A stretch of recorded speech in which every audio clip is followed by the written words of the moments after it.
Everyone आपण मानकु पुणी थरी आम ओडिया झियो चैनल स्वागत जनाउछि। तेबे दर्शक बंधु भत्ता टंका को नहीं बड़ अपडेट 3000 टंका को हेबो वृद्धि ए नहीं घोषणा करिसेंती सामाजिक सुरक्षा मंत्री नित्यानंद गंड। तेबे केउ वर्गर भत्ता बढ़ी जिवो से नहीं कोनोसी निर्दिष्ट सूचना मिली नहीं, किंतु खूब शीघ्र एही सूचना मिलिबो बोली गणमाध्यम को सूचना देछंती।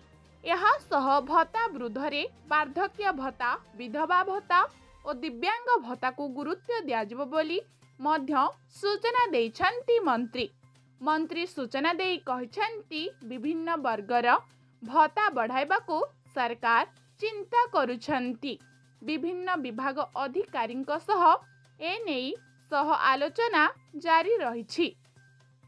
सूचना मुताबक राज्य में पूर्वतन बीजेडी सरकार जातीय सामाजिक सुरक्षा वंचित हिताधिकारी को मधुबाबू पेंशन योजना अधीन भत्ता प्रदान करुथिले। एही योजना राज्यर विभिन्न वर्गर 56,67,916 जन को भत्ता दिया जाउछि। गत फेब्रुआरी रे पूर्वतन मुख्यमंत्री नवीन पट्टनायक 500 टंका भत्ता वृद्धि करथिले।